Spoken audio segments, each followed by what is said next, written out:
ఆయన పై రూపాన్ని లక్ష్య పెట్టే దేవుడు కాడు. ఆయన పై రూపాన్ని లక్ష్య పెట్టే దేవుడు కాదు. ఎందుకంటే he is a one who loves you when you were not even had a form of a material. నీవు కనీసం ఒక మెటీరియలిస్టిక్గా ఫామ్ కాక మునిపే ఆయన నిన్ను ప్రేమించాడు. సో ఇంకొంచెం ముందుకు వెళ్దాం. ఎఫెసీయులకు రాసిన పత్రిక 1:6 జగత్ పునాది వేయబడక మునిపే, ఇది ఇంకొంచెం డీపెస్ట్ పాయింట్. జగత్ పునాది వేయబడక మునిపే అంటే దాని అర్థం ఈ లోకము సృష్టించబడక మునుపు. ఇంకొంచెం ముందుకు వెళ్దామా? అసలు ఆదామే అప్పటికి నిర్మింపబడక మునుపు దేవునికి నువ్వు తెలుసు. ఇది మీకు కొంచెం కష్టమైన జస్ట్ నమ్మండి. దేవుని వాక్యం నిజం, అంతే. Coming to this reality. ఎంతవరకు మీరు వాక్యాలు, మీరు నేర్చుకునే సిద్ధాంతాలు, డాక్ట్రిన్స్ ఇవన్నీ పక్కన పెడదాం. I don't want to create new doctrines. ఉన్న సత్యాన్ని వాస్తవంగా నమ్మడానికి ప్రయత్నం చేద్దాం. నేను మిమ్మల్ని అలా నమ్మమని మాత్రమే చెప్తున్నాను. జగత్తు పునాది వేయబడక మునిపే సమూచంద్ అనేవాడు దేవునికి తెలుసు. జగత్ పునాది వేయబడక మునిపే స్క్రీన్ మీద ఉన్న లుదియా దేవునికి తెలుసు. శాంతిప్రియ దేవునికి తెలుసు. రాజు పొట్లపాటి మేరీ గారు దేవునికి తెలుసు. అండ్ సూరిబాబు పలివేల దేవునికి తెలుసు. దే ఎవ్రీవన్, మీ ప్రతి ఒక్కరిని గూర్చి దేవునికి ఎప్పుడు తెలుసు? జగత్ పునాది ఎందుకు అంటే జగత్ పునాది వేయబడక మునిపే నీవు ఉన్నావు అని అర్థం. ప్లీజ్ అందరు మనసు పెట్టండి. నేను కొంచెం డీప్కి వెళ్తున్నాను. మనం ఎక్కడి నుంచి వచ్చాము అనే విషయానికి వెళ్తున్నాం. ఈరోజు మన ప్రయాణం అంతా ఏంటంటే, ఈయన ఎక్కడి నుంచి స్టార్ట్ చేశాడు ఈ జర్నీ అని జనరల్గా మనం అడుగుతుంటాం. మీరు ఎక్కడి నుంచి వచ్చారండి అని. మనం ఎక్కడి నుంచి వచ్చామో తెలుసుకుంటున్నాం ఈరోజు. తల్లి గర్భంలో నుంచి అయితే రాలా, తల్లి గర్భంలో రూపించబడ్డాం. తల్లి గర్భమునకు ముందే మనం ఉన్నామనే విషయం క్లారిటీ వచ్చింది. మొదటి వచనంలో చూసాం, తల్లి గర్భంలో రూపింపబడక మునిపే ఉన్నాము. Okay, very good. సో మనం ఇంకొంచెం ఓకే, ఈయన అప్పుడే ఉన్నాడు అని ఒక క్లారిటీకి వచ్చాం. ఇప్పుడు ఇంకొంచెం ముందుకు వెళ్తే జగత్తు పునాది వేయబడక మునిపే మనం ఉన్నాం అంటే, మన మూల పురుషుడైన ఆదాము నిర్మించబడక మునిపే మనం ఉన్నాం. హీ నోస్ అస్. మనము దేవునికి తెలుసు. సో మనం చాలా దగ్గరికి వచ్చాం. మన ఉనికి ఎక్కడ స్టార్ట్ అయింది, మనం ఎక్కడి నుంచి ఉన్నామనేది మనం గ్రహించడం ప్రారంభిస్తున్నాం. సో ఆదాము నిర్మింపబడక మునిపే, భూమి జగత్తు పునాది వేయబడక మునిపే మనం ఉన్నాం. సరే, ఎక్కడున్నాం? This is the point. ఇప్పుడు మనం ఎక్కడున్నామో తెలియాలి అంటే, మనం మూల పురుషుడైన ఆదాము ఎక్కడి నుంచి వచ్చాడో తెలుసుకుందాం. Please, I don't want to పెద్ద వాక్యాన్ని పెద్దగా డెప్త్ అని చెప్పాలనుకోవడం లేదు. వేరే సింపుల్ విషయాన్ని తెలియపరుస్తున్నాను. దీన్ని ఒక లాజికల్ వేలో ఆలోచించకండి ప్లీజ్. నా ఉనికిది, నేను ఇక్కడి నుంచి వచ్చానని దృఢంగా నమ్మడానికి మాత్రమే ఈ విషయాలు తెలియపరుస్తున్నాను. సో ఆదాము నిర్మించబడక మునుపు ఆదాము ఎక్కడున్నాడు అంటే, చూడండి, ఆదికాండము 27వ వచనాన్ని కూడా చదవండి. దేవుడు తన స్వరూపమందు నరుని సృజించాను.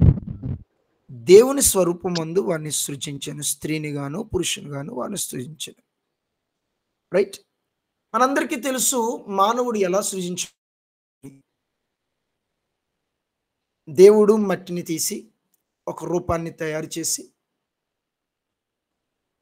ఆ రూపములోనికి రూపమును మాత్రమే తయారు చేశాడు. మట్టిలోంచి తీసిన వాడు ఆదాము కాదు. మట్టిలోంచి ఆదాము శరీరాన్ని మాత్రమే తీశాడు. అంటే ఇప్పుడు మీకు క్లియర్‌గా చెప్పాలంటే తల్లి గర్భంలోండి నీవు కాదు వచ్చేది, నీ శరీరం వస్తుంది.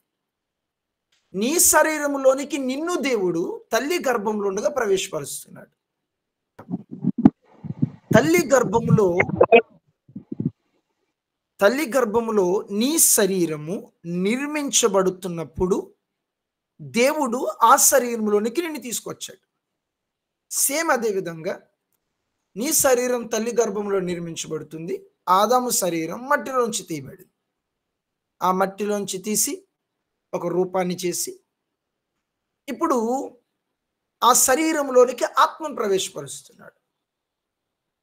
ఇప్పుడు చూడండి, మీ తల్లి గర్భంలో ఉన్న శరీరంలోనికి నిన్ను ప్రవేశపరిచినట్టు మట్టిలోనికి జీవాత్మను ప్రవేశపరుస్తున్నాడు. జీవాత్మను ఎలా ప్రవేశపరిచాడు? జీవాత్మ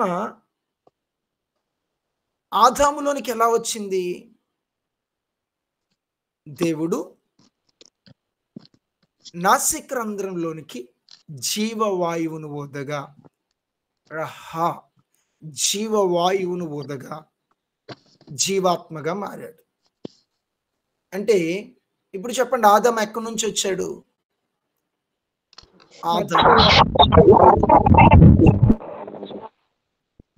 ఆదాము దేవుడి నుండి వచ్చాడు.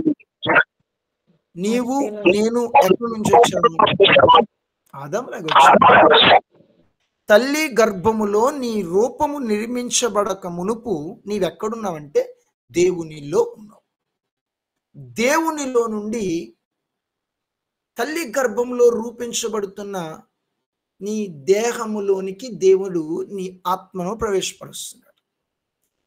అందుకే జగత్తు పునాది వేయబడక మునిపే దేవునికి నువ్వు ఎలా తెలుసు అంటే నువ్వు ఆల్రెడీ దేవునిలో ఉన్నావు.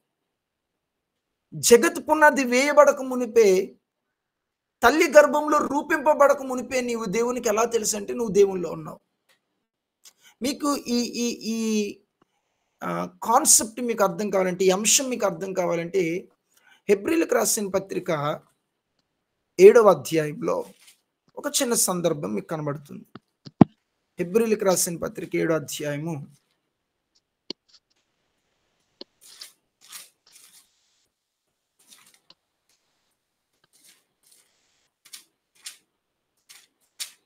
అక్కడ పౌలు గారు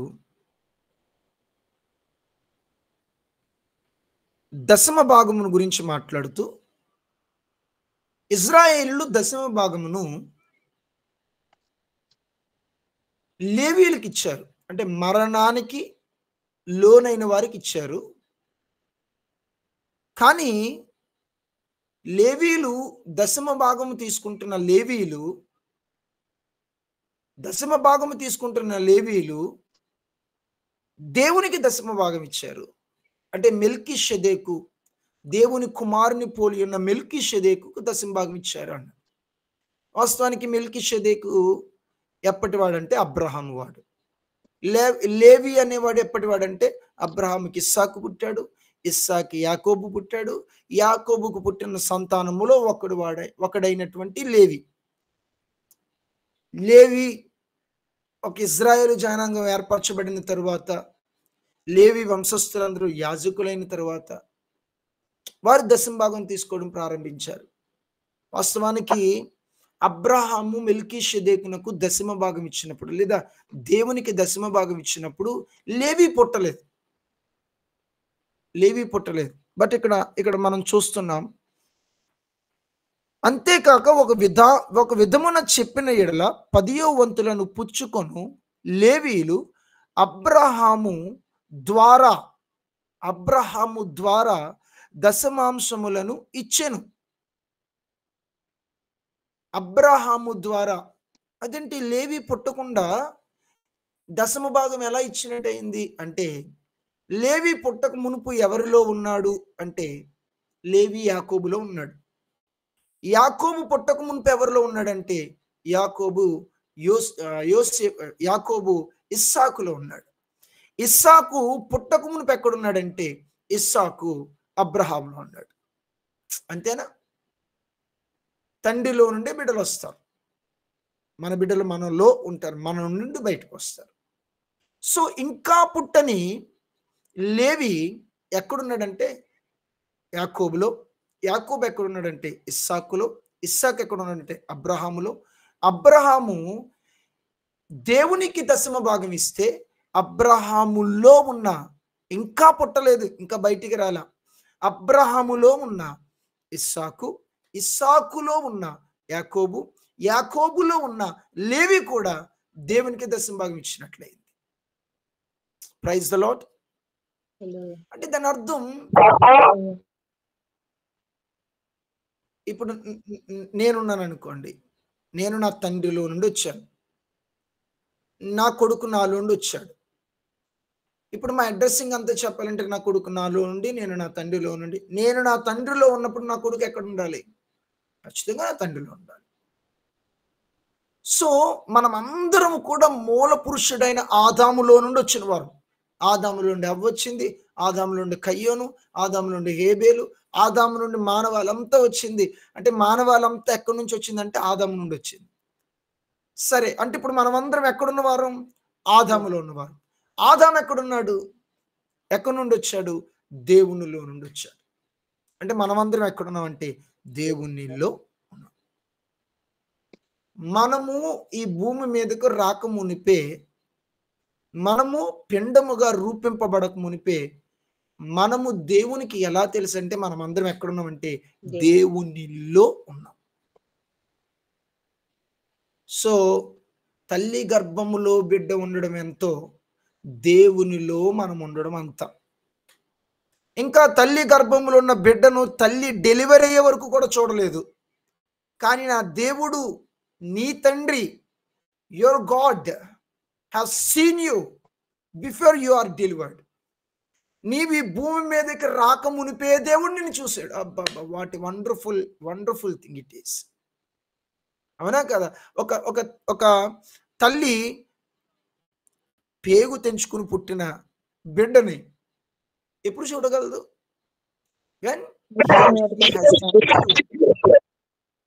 కానీ మన దేవుడు, మనము డెలివరీ కాక మునిపే, ఒక పిండములోనికి రాక మునిపే, ఈ భూమి మీద ఎంటర్ అవ్వక మునిపే, మనము ఇంకా ఉనికిని కలిగి లేక మునిపే దేవుడు మనల్ని గూర్చి బాగా తెలుసున్నాడు. అందుకే దేవుడు అంటాడు, హి nose you very well.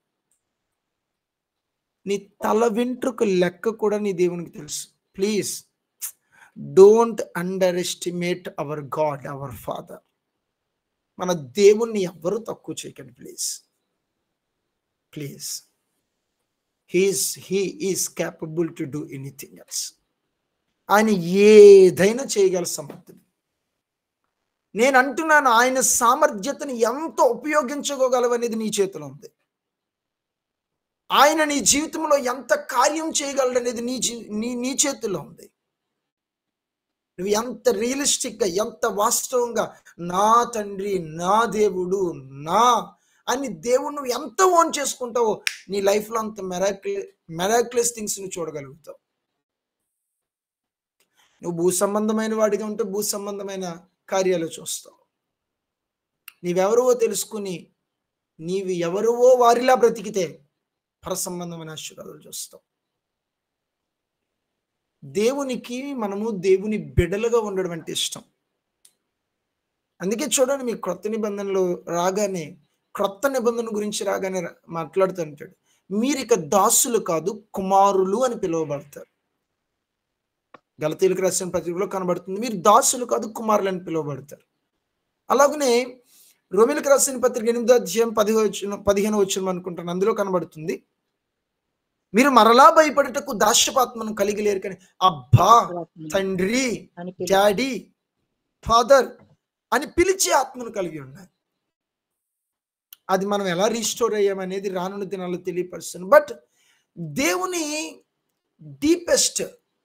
Deepest expression ఏంటంటే, he want to be your father. He want to be your father. నీకు తండ్రిగా ఉండాలనుకుంటున్నాడు దేవుడు. నేను అంటున్నాను, మా ప్రపంచాన్ని అసలు ప్లీజ్ మర్చిపోండి. మనుషులు చెప్పే మాటని బాదర్ చేయకండి. First have a conscious that you are the child of God. నువ్వు దేవుని బిడ్డవి అనే కాన్షియస్ కలిగి ఉంది. రానున్న దినాల్లో ఈ శరీరాన్ని ఎలా జయించాలి, ఈ ఆలోచన ఎలా జయించాలి, వీటన్నిటిని జయించి మన ఐడెంటిటీలో మనం ఎలా నిలబడాలి, మన ఐడెంటిటీలో మనం ఎలా స్టాండ్ అవ్వాలి, అలా స్టాండ్ అవుట్ ద్వారా ఎలా కార్యాలు చూడాలి, 7 అంశాల్లో కొన్ని అంశాల్లో వీటిని మనం ఖచ్చితంగా డీల్ చేస్తాం.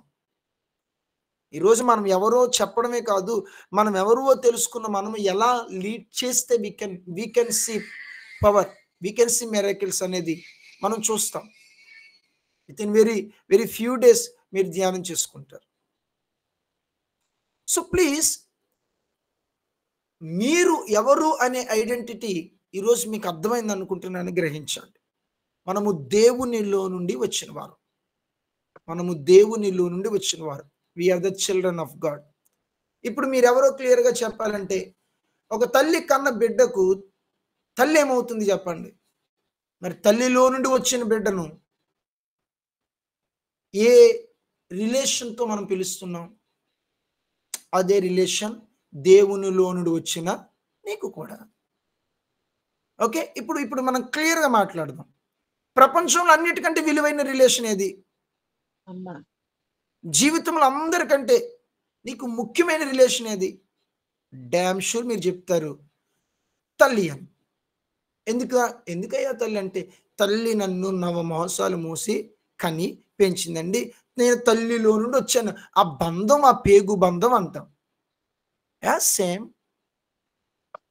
సేమ్ నీ శరీరము తల్లిలో నుండి వచ్చినట్లుగా నీవు నీ తండ్రిలో నుండి వచ్చావు. అందుకే నువ్వంటే దేవునికి అంత పిచ్చి, నువ్వంటే దేవునికి అంత ఇష్టం. తల్లి కడుపున నువ్వు తన్నుతున్నా, అబ్బా నా బిడ్డ నన్ను తన్నుతుందని సంతోషిస్తుందే తప్ప నిన్ను తిట్టుకోదు. నువ్వు కదులుతున్నప్పుడు, తల్లి గర్భంలో బిడ్డ కదులుతున్నప్పుడు డిస్కంఫర్ట్గా ఉంటుంది ఖచ్చితంగా కదా. అది మీకు అనుభవాలు ఉంటాయి కొంతమందికి, మీకు ఆ ధన్యతని ఇచ్చాడు దేవుడు. కానీ ఆ కదులుతున్నప్పుడు, ఆ ఇబ్బందికరమైన పరిస్థితిలో కూడా చూసారా నా కొడుకు కదులుతున్నాడు, నా కూతురు కదులుతుంది, అదొక సంతోషాన్ని ఎక్స్ప్రెస్ చేస్తుంటారు. చెప్తున్నాను, నువ్వు ఏం చేసినా నేను చూసి దేవుడు అదే సంతోషాన్ని కలిగి ఉంటాడు. ఎందుకంటే నీ క్రియను బట్టి కాదు, నీ ఐడెంటిటీని బట్టి దేవుడు నిన్ను ప్రేమిస్తున్నాడు. నీ డబ్బుని, నీ ధనాన్ని, నీ సామర్థ్యతని, నీ క్యాపబిలిటీని బట్టి కాదు, దేవుడు నీవు ఎవరు అనే దాన్ని బట్టి ప్రేమిస్తున్నాడు. నీవెవరో తెలుసా? దేవుని లో నుండి వచ్చిన ఆయన సొత్తైన ఆయన బిడ్డవు. చెప్పండి, నేను నా సొత్తు కాదు, నేను నా తండ్రి సొత్తు. నేను నా సొత్తు కాదు, నా తండ్రి సొత్తు. చెప్పండి, బ్రతకండి, జీవించండి. మీకు ఈ లోకం పెంటగా కనబడింది. మీరు చాలా వాక్యాలు వినుంటారు, మా లోకాన్ని పెంటగించాలి, పాపాన్ని తృణీకరించాలి, మీరు ఇలా జీవించాలి. నేను అంటున్నాను, ఒక్కసారి నీ ఐడెంటిటీ తెలుసుకుని, ఆయన రిలేషన్ అర్థం చేసుకుని, ఆయనతో కొనసాగడం ప్రారంభిస్తే నీకు ఒకటి చెప్పక్కర్లేదుమా, నీ లైఫ్లో అన్నీ మారిపోతాయి. Everything will be changed. ఈ లోకం నాకెందుకు, ఈ డబ్బు నాకెందుకు, ఈ ఆస్తి నాకెందుకు, ఈ గొడవలు నాకెందుకు, ఈ మనుషులతో విరోధ భావం నాకెందుకు, నాకు శత్రుత్వం ఎందుకు, నాకు ఇవన్నీ ఎందుకు? బికాస్ తుచ్చమైన, పెంట వంటి, తాత్కాలికమైన, క్షణికమైన, ఏవి శాశ్వతము కానీ క్షయమైపోయేవి ఏవి నావి కాదు. అక్షయమైన బంధము, అక్షయమైన వాడు, అసలు అక్షయమైన దేవుణ్ణి, తండ్రిని కలిగిన దానిని నేను దేనికి చింతించక్కర్లా. నేను అంటున్నా, ఎలాంటి కాన్షియస్లోకి నువ్వు ఎప్పుడు వస్తావో, ఎలాంటి మైండ్లోకి నువ్వు ఎప్పుడు వస్తావో, వెంటనే నా టైం ఉంది కదా, థ్యాంక్ యూ. వెంటనే నీవు నీ జీవితంలో పరిస్థితులు మారడం చూస్తావు. మరలా చెప్తున్నాను, నీవు కృతజ్ఞతార్పణలు ఇస్తేనో, నువ్వు దశమార్పణలు ఇస్తేనో, నువ్వు మానకుండా గుడికొచ్చేస్తాను, నువ్వు గంటల కొద్దీ మోకరించి కన్నీరు కార్చి ప్రార్థన చేసేస్తాను, ఉపవాసాలు ఉంటాను, ఇవేవి జరగవు. సారీ టు సే దిస్, మీలో కొంతమంది రిలీజియస్ పీపుల్ నేను ఏమైనా ఇబ్బంది పెడుతున్నానేమో, కానీ ఇదే నిజం. నేను ఉపవాసం ఉంటాను, నేను గంటల కొద్దీ ప్రార్థన చేస్తాను, నేను మానుకున్న మందిరానికి వెళ్తాను, నేను వాక్యం ధ్యానిస్తాను. కానీ ఇవన్నీ దేని కొరకు అంటే to know always to have the conscious that I'm the child of God, నేను దేవుని బిడ్డను అనే కాన్షియస్ కోసం మాత్రమే. అంతేగాని ఇవన్నీ these are all not the source to to give you power.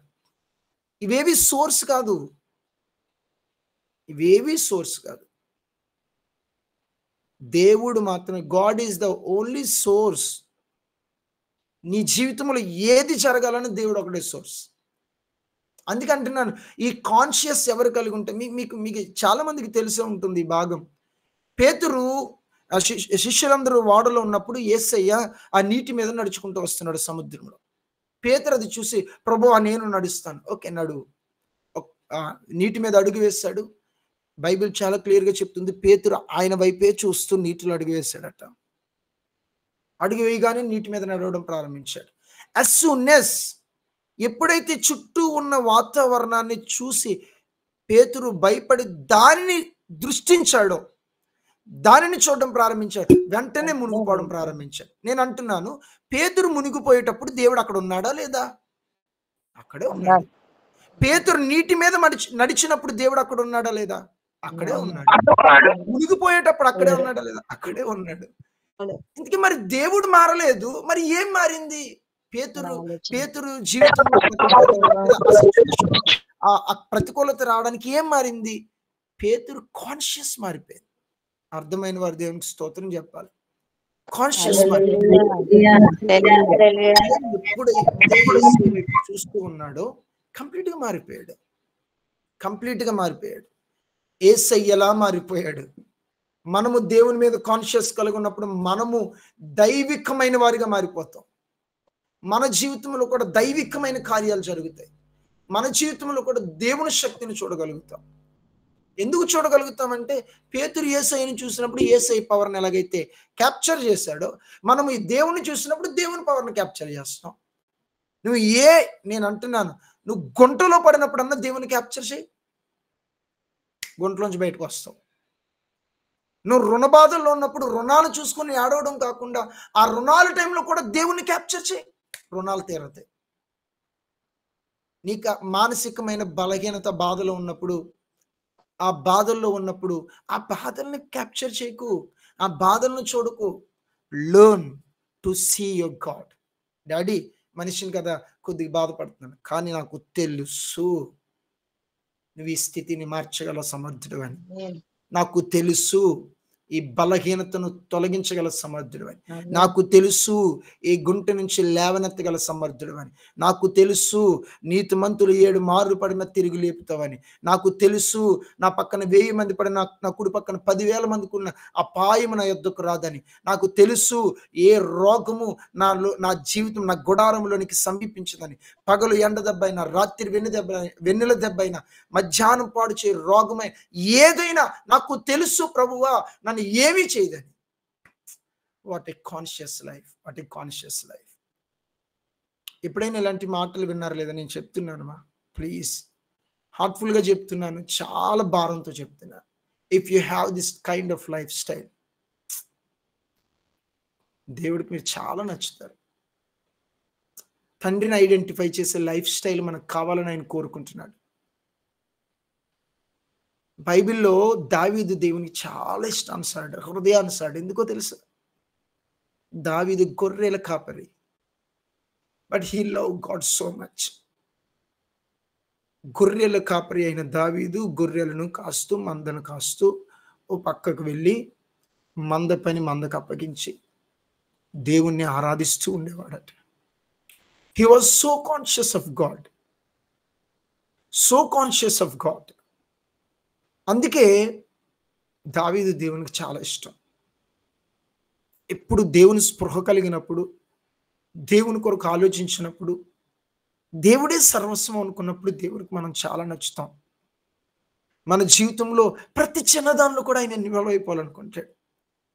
నీ లైఫ్‌లో ప్రతి చిన్నదానిలో దేవుడు ఇన్వాల్వ్ అవ్వాలనుకుంటున్నాడు.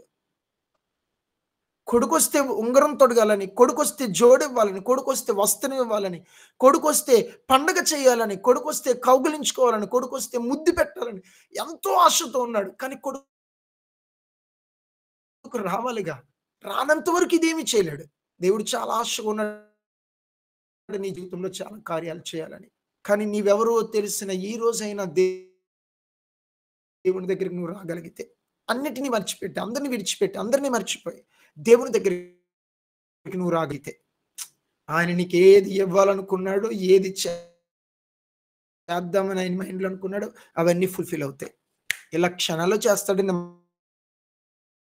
మారణ మధురంగా క్షణాల్లో మార్చిన దేవుడు, నీటిని క్షణాల్లో ద్రాక్షరసంగా మార్చిన దేవుడు నీ లైఫ్ని, నీ పరిస్థితిని మార్చలేడు.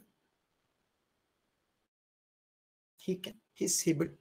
So don't bother about the situations. Come into the reality who you are. నీవు ఎవరు అనే వాస్తవంలోనికి ప్రయాణం చేయి. ఇది కేవలం ఈ వాక్యం వింటూ నీ గంట సేపు మాత్రం కాదు. ప్లీజ్, ఈ గంట సేపు వాక్యం నీవెవరో తెలుసుకోవడానికి మాత్రమే. ఈ వాక్యం అయిపోయిన 23 గంటలు నీవెవరో తెలుసుకుని జీవించడానికి స్టార్ట్ చేయండి. ఈ 1 గంట మాత్రం తెలుసుకోండి, మిగిలిన 23 గంటలు జీవించండి. తెలుసుకున్నప్పుడు ఏమీ జరగదు చెప్తున్నా, జీవించినప్పుడే జరుగుతుంది. డాక్టర్ MBBS చదివినంతకాలం ఏం జరగదు. హాస్పిటల్కి వెళ్ళి చదివిన దాన్ని ట్రీట్ చేసినప్పుడు ఉపయోగం. సివిల్ ఇంజనీరింగ్ చదివితే ఏమీ జరగదు. చదివినంతకాలం నీకు సర్టిఫికెట్ మాత్రం ఇస్తారు, ఇంత జీతం ఇవ్వడం. చదివిన దానిని ఇంప్లిమెంట్ చేయడానికి ఒక జాబ్లో జాయిన్ అయినప్పుడు మాత్రమే you will get the salary. Same like that. ఈ గంట సేపు మీరు ఎంత కన్నీరు కార్చేసి వాక్యం విన్న నథింగ్ హ్యాపెన్స్.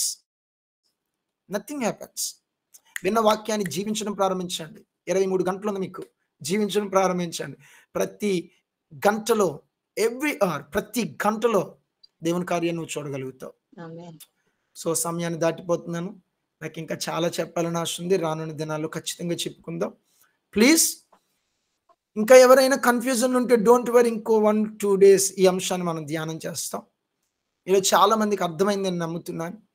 ఈరోజు చెప్పిన పాయింట్, ఈరోజు చెప్పిన సత్యం, మనము దేవునిలో నుండి వచ్చాం. తల్లికి తన బిడ్డ ఎంతో, దేవునికి మనమంతా. మనము దేవుని సొత్తు, మనము దేవుని ప్రజలం, దేవుని బిడ్డలం. ఎవరు అవునన్నా కాదన్నా, ఎవరు నమ్మినా నమ్మకపోయినా మన పట్లంత శ్రద్ధ కలిగి ఉన్నాడు. అందుకే ఈ సృష్టి యావత్తు ఆయన బిడ్డల కోసం మూలుగుతుంది, బాధపడుతుంది. ఎప్పుడయ్యా ఈ విమోచన వస్తుందని బాధపడుతుంది. అంటే ఆయన బిడ్డలు బాధపడడం సృష్టికి కూడా ఇష్టం లేదు. దేవుడు చాలా ఈగర్గా ఎదురు చూస్తున్నాడు నీ నా రక్షణ కొరకు, నీ నా క్షేమం కొరకు. సో అలాంటి ప్రయాణం చేయడానికి మనం ఎవరో ఈరోజు తెలుసుకున్నాం. ఇంకొంచెం స్పష్టంగా తెలుసుకుంటూ ముందుకు వెళ్దాం. ఈ మాటలు మీ హృదయంలో పదిలిపరచుకోండి. హ్యావ్ దిస్ కాన్షియస్, ఈ స్పృహను కలిగి ఆధ్యాత్మికంగా మీ ప్రయాణాన్ని ప్రారంభిస్తాను నమ్ముతూ ఈ రోజుకి నా వాక్యాన్ని ముగిస్తూ చిన్న ప్రార్థన చేస్తాను. యేసయ్య నీకు వందనాలు. మేము ఎవరమో మాతో మాట్లాడాం.